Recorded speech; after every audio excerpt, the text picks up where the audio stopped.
I was with all these Sandler movies. Adam Sandler called me. But the thing is, when I did Longest Yard, which was my revenge on the NFL, right? Me and Michael Irvin, the whole movie, I was like, this is the one everybody gonna remember. Like, good God, like, who gets that? Right. You know what I mean? And I remember Chris Rock was like, hey man, he's on the movie, Longest Yard. He said, dude, you killing, I got something for you. I said, what is it? He said, don't worry about it, I got something for you. I go home, the script for Everybody Hates Chris is literally on my doorstep. I open that up, he's like, I want you to play my dad. Because he saw me and my wife and my 2 kids out there in Santa Fe, New Mexico, when we was filming Longest Yard. He was watching. And that's the thing, you gotta remember, everybody is watching. Everybody is watching. And so then I played Chris's dad, and Everybody Hates Chris for 4 years straight. Man, when I look at my life, man, I just thank God for every opportunity. And now this is another thing, because I'm now reached the point, because I play with all these guys and they're gone. Now I'm losing actors. Man, Andre Bauer passed away last week. And he took me under his wing, man. You talk about one of the best actors of our generation. Right. I mean, Juilliard trained, absolutely incredible, Emmy Award winning, dramatic beast. Right. Brooklyn Nine-Nine. Right? Brooklyn Nine-Nine, who was able to come and flip it to a comedy like that. And I was like, man, what is the secret? And this is another thing, he was like a super all-pro who could have looked down on all of us, but decided he was just gonna pull us all up with him. 61 years old. He was like my big brother. Right. I look at guys that are dying. When I look at Michael Clark Duncan's gone. Tiny Lister, gone. Lance Reddick, gone. And I'm like, Chadwick Boseman, gone. We did a movie Draft Day together. Okay? And I'm going, man, you don't have forever. You don't. You gotta go for it. You got to get what you are come to get now. And you can't waste time. You can't treat it like, well, I'll whatever. Tomorrow. Because I seen it in the NFL. And everybody thought, and this is the thing, everybody had determined certain people that already won. Like, I won life, he won. You know, people say, hey, won the internet, whatever. It ain't never over it. It's never how you start. It's how you finish. Right. And let me tell you, when I'm done, and I'll be honest with you, man, I'm just getting started. I truly, truly feel I have the same energy that I had when I first started. I'm really thankful to be sitting here with you right now. But I admire you for it, but just your transition. You know what I mean? And the energy that you bring. Your passion is palpable. And I'm the same way. I'm 100% passionate. Right. That's all I am. Right. You know what I mean? I don't know no other way. I have no other way. I do everything like I'm getting $1 million. Same thing with Longest Yard. You had the wrestlers, you had the comedians, you had the football players. I mean, you had all that together, and you had a classic movie, where I grew up watching the Burt Reynolds version, the first one. And you're like, man, this is one reason why I even tried playing football in the first place. You're like, and dude, that's what, to me, all I can say is that I've been given more opportunities. I must rephrase that. I seized more opportunities. Because this is the thing, people give you charity. Opportunities aren't really given. Right. You seize them. Right. You grab it. It's like hunting. It's like sitting in the forest and living there watching, and all of a sudden you see something that you want, and you see it, and if you go up to it, it'll run away. But you got to grab it. And I remember just grabbing every little scene, every little thing. I'll never forget getting the opportunity on Expendables. Here I am, man. Sylvester Stallone, Arnold Schwarzenegger, Bruce Willis, me. And wait, I wasn't the first pick. It was supposed to be Wesley Snipes.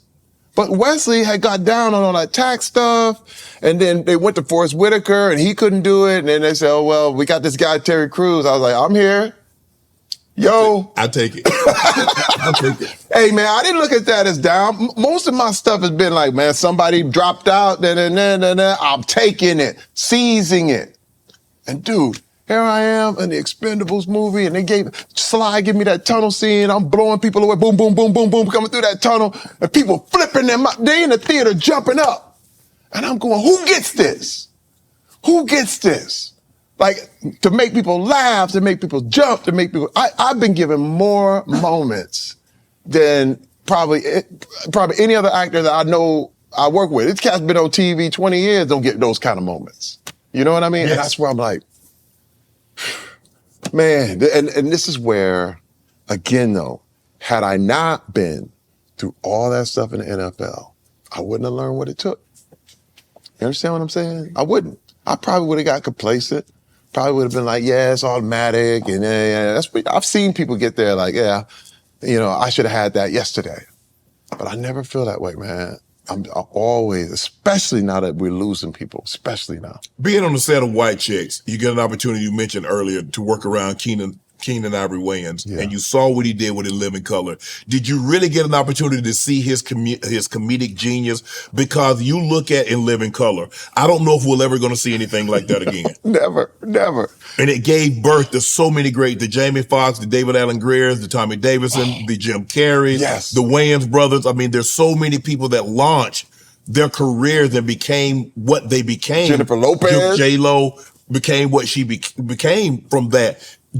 Did you get a sense like, man, this dude is a genius? Yes, but this is the thing you got to understand. The same thing about the NFL. When I walked in the locker room in the NFL, they don't want you going, oh, you so-and-so. You got to hit him. Right. No, you know what I mean? Like, in the league, you realize, wait a minute, man, if I don't hit you, listen, you on the offensive side of the ball. If I was opposite of you, you don't want me going, oh man, you Shannon Sharpe. Right. You run me over. Right. You want a challenge. Right. You want, pow, I'm coming at you, boom, boom, boom. And that's exactly what these actors want. That's exactly what these comedians want. They don't want you to come in there, oh, look. Man, Sly Stallone's looking like, I want you to bring that heat when you come. We look at me like I did Denzel and Training Day. They don't want me to be like, oh, wow, you Denzel. They want me looking at him like I'll kill him if he step out of line. Right. Because that's where everything is. Nobody wants it. Nobody wants you to lob. You know what I mean? They want you to throw it for real. And that's exactly what the way Keenan and the whole, they were playing for keeps. And this is another thing. It's one reason why you can't do White Chicks too, because the comedy is dangerous. Oh, yeah. It's dangerous. We're a different time now. We're definitely a different time now. But how have you been able to steal scenes? You've been in Malibu's Most Wanted. You've been in Deliverance from Eva. You've been in Soul Plane. How? Because it's not like it's written that you're the star of the movie, but you always find a way to steal a scene. And man, you remember when T. Cruz was singing? You remember when he's out there on the floor and he drunk that drink and he out there dancing? You're always able to steal a scene, even though the movie isn't written around you. Passion. I serve the actors. I serve the script. I serve the audience. And it's never about me. And anytime you see a movie and you're bored, it's about that dude on the screen. I've watched stuff and you're like, oh, man, this dude, Katt's mailing in. It's how good am I going to look now? I'm turning to the left and I'm turning to the right. You're like, oh man, whatever. But when I'm serving, because this is the key, that's what I had to tell my son, even about money. I said, you want to make money? The key to making money is serving the most amount of people. The more people you serve, the more money you make. Straight up. Want to join Club Shay Shay? Become an official member by hitting that subscribe button, where you never know who's going to be joining us for drinks and conversation. Don't be late to the party, because you know we like to do something before two something.